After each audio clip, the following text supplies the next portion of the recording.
Albert Einstein once said, doing the same thing and expecting different, he never said that. He never said that.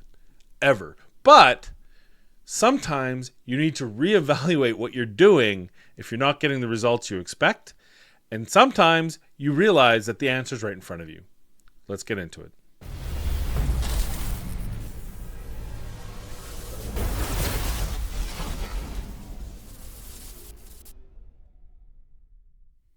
Hello everyone, welcome back to the channel. I am Mad Capper, and you lucky sons of guns, this is another video on Watcher of Realms. This is Semrah 2. This is Titanic Ruins 2. This is the Apocalypse 2. This is Guild Boss 2. How many names can you have for one fight? And this is the road to 120k, and let me tell you, we sped through that and broke through it with wonderful aplomb at 135, 140. I just want to rip the band-aid off for you, let you know that we did it, how we did it in this video. So let's talk about it. Let's talk about recapping briefly what we did last week to hit 117. That was a team that featured Helga for stuns with Torador. It featured all the rest. Carnelian for the extra life, I guess, the free life, and some heals below 50%. It had Pharisee for some inspiration off of Constance, as well, off tuned with her, and of course burst heals as well as regular heals, as well as reduction of AoE damage. We had Torador. We did not have Twyla. I can't even remember who I used in that one. So that was a big difference. Bringing in Twyla was a big Lust. So we had Lust in that one. Now we bring in Twyla.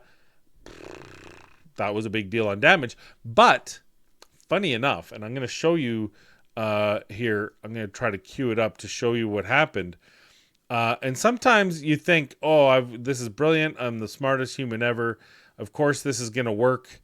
Why wouldn't it? If I did nothing else but brought in Twyla for Lust, and she does an extra 100 million damage, that must absolutely get me over the hump, right? Well, no. No, it didn't. It got me to 118, 519, which is not enough. Great damage. Let's take a look at the damage here. I'm going to hit play for a second. Of course, we didn't save it because this is not where we want to be. Look at that, 310 million damage, 244, 221, 176, 165. Those damages are perfectly fine. But if we can't get, you see, the boss has stages, and there's only so much damage to be made during these stages and the in-between vulnerability of these stages. So at the end of the day, her doing more damage, she probably just stole damage from other people combined. But if we weren't getting past that poison stage that we died last time and died in this result, if I scheme back here, you see how nobody has health. We're getting hits. We just couldn't get to her in time. You see, it's up, but we just couldn't get it. She dies before we had a chance. What do we do? Oh my God, blah, blah, blah. What the problem is probably my invigoration gear is not strong enough for this team. It's not strong enough. My invigoration isn't there. I tried it again, by the way, and tried different gear combinations to bolster everyone's HP, give everyone more defense, all these things. Still didn't work. And then I realized I had the answer the whole time. I've had the answer longer than I've had Carnelian. And it was time to get past what I keep thinking was the right answer and instead get to the right answer. Now let's take a look at the champion team, the winning combination for me in the Titanic Ruins: Apocalypse 2, Semrah, top reward. And here's the team right here. Let's take a look at damages. So we have Twyla, 327k.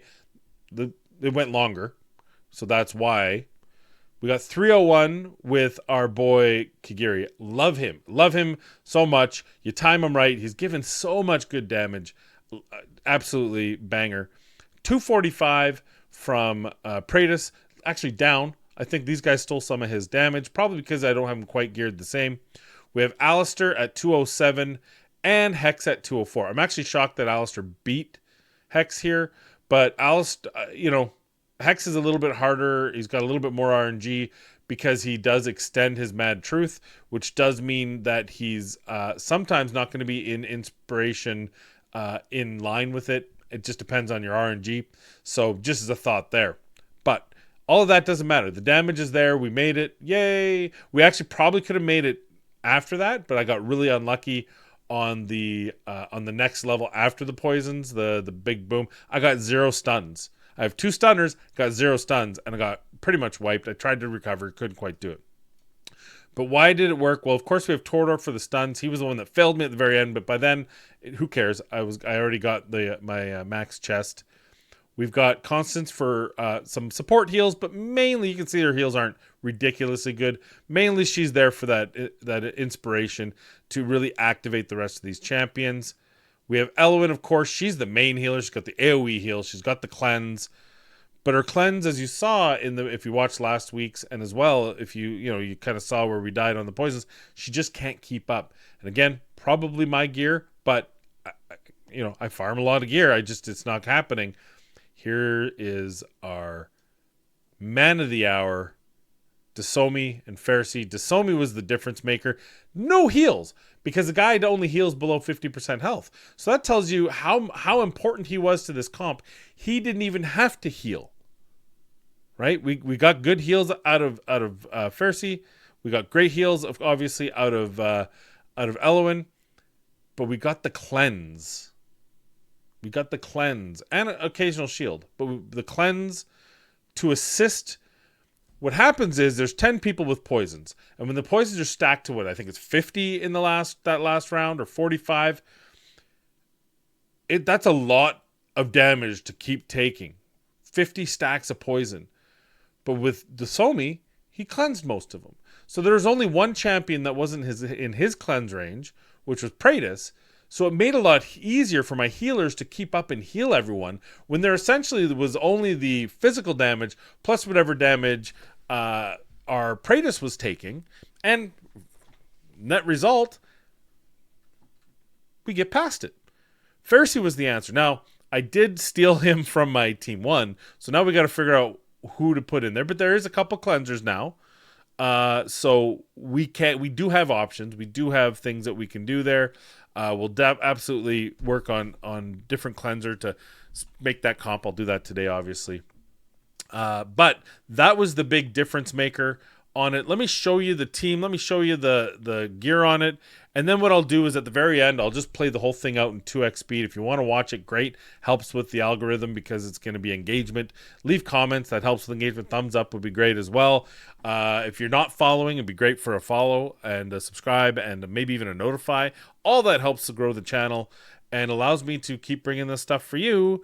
And I think those of you who watch, some of you might be actually entertained. Also keep in mind, we now have our second video coming out today on the A&R Travels channel. That was the travel blog that I had mentioned before. I'll leave the top pin comment. We'll have a link to that.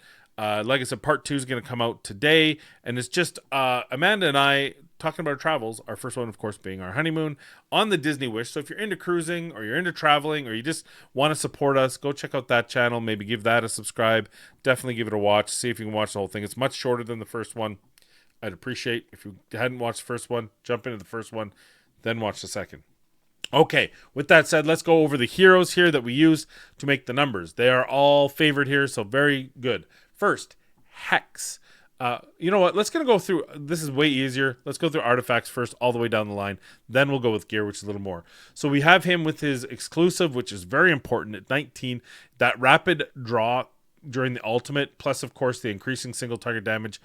That makes him a banger. You see, he wasn't the most important damage dealer, but his skill, passive bond skill that he now has, definitely improved Twyla's damage, so that's a big deal. So there he is with the Sutra. We have a maxed out tier of Twilight on both of these champions, Praetus and Alistair.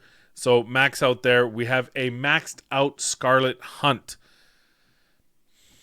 I know people are like, well, that's not the best one. Here's why I use the Scarlet Hunt, because I was using her in the arena, and if you put her in the Wailing Skull, sometimes the apparition or the clone that she spawns blocks putting down another champion in that comp. So I have a maxed out Scarlet Hunt. She does put down bleed. Doesn't seem to affect the damage much. I could probably do tests between the two. Maybe stay tuned for a later damage test there. But right now, I'm perfectly happy with the Scarlet Hunt and the damage that she's putting out. As you can see, she's my best damage dealer. Kagiri A3, my second best. He's in a demonic relic. Because it's only level 10, maybe you could argue that I could put him in some one of the other ones, either I could put him in the Wailing Skull, I could put him in a Realm tier if he's far enough back. He's not really, so probably the Wailing Skull. Look, he's increasing its damage by 15. He inflicts 1 marks to targets by Sweeping Strike or Ember Strike. Increases the hero's damage dealt to enemies with the mark by 20%. I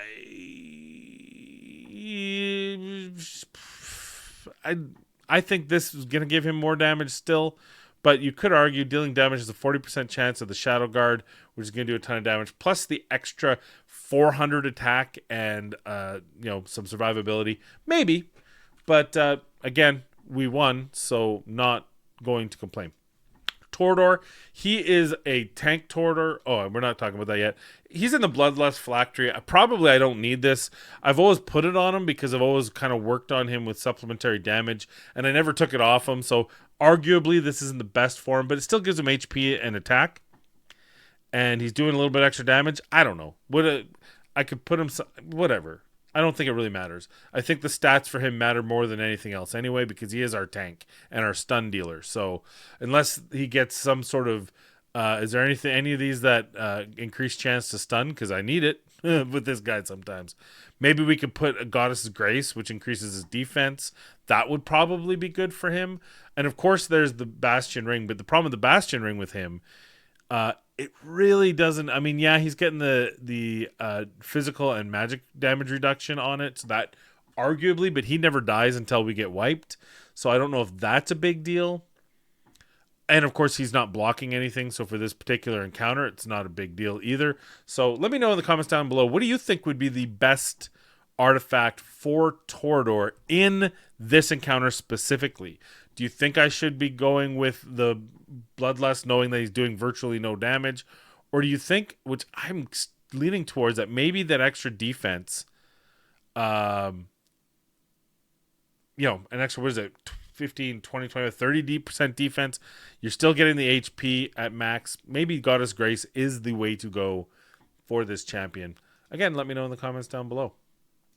So next up, we have Elwyn. Elwyn is an Euphoric Orb, which is going to be the extra speed every 60 seconds, lasting for 40.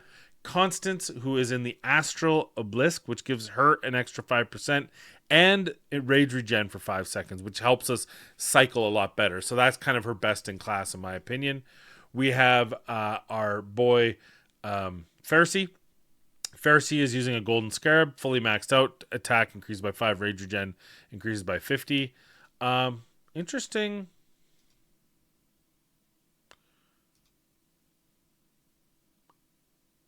Maybe I should be having her. Oh, she can't use that. That's why. I was like, why don't I have her in a Golden Scarab? It's objectively better, but it's because she's a tank. Tank class. Okay.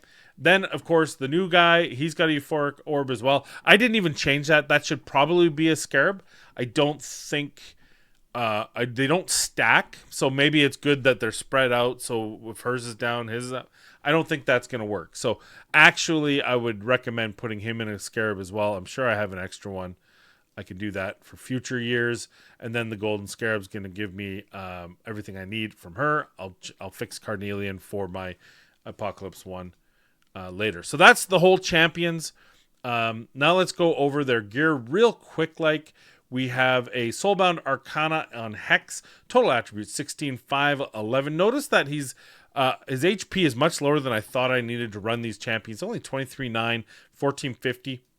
More than enough. Which I didn't think before. Because it's the poisons that are ticking, which are percentage based. The amount of health he has in that case is irrelevant. So what you really need, maybe magic resistance higher if you don't have the comp that I have.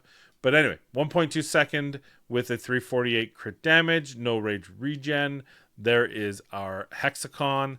Our Praetus sitting at a lower than I would like, 22,109 attack, but it is the highest on the field, which is good because I use Pharisee to boost his attack when Constance's inspiration is down, because Praetus being a 1 actually boosts his own regen.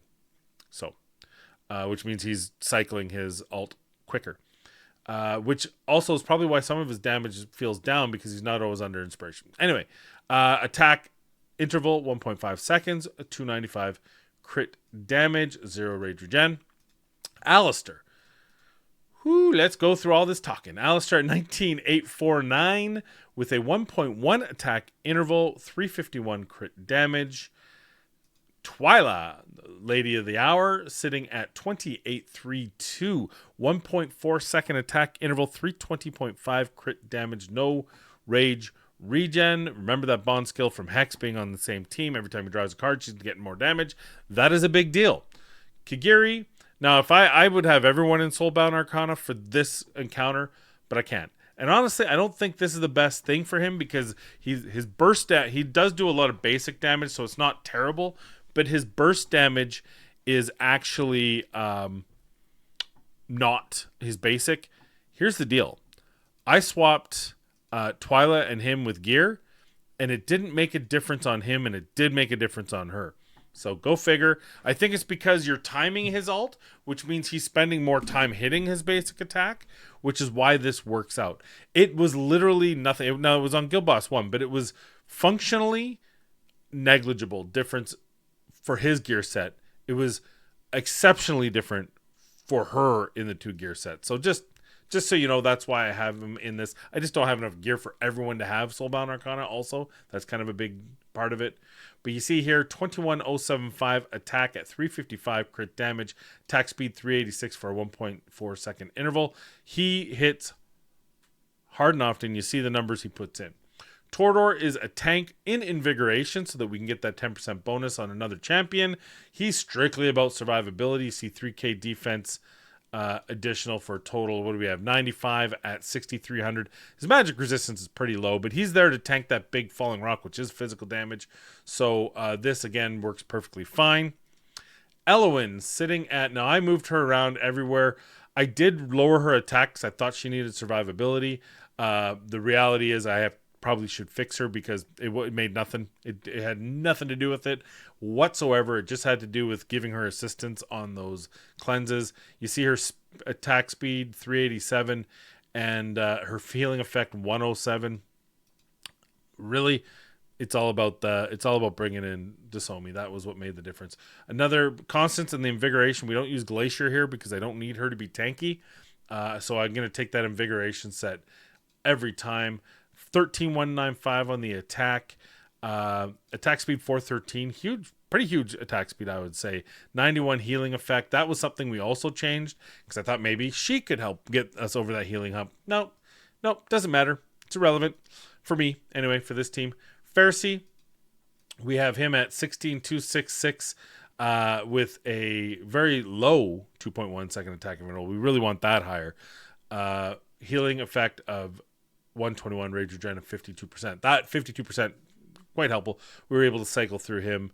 And then the man of the hour, the man that got us over, the hump, Dasomi, with literally no healing, although his attack is 12,760. His attack interval 1.7 seconds, which did let us cycle a little bit more. Here's a little quick thing. He's got an auto ult.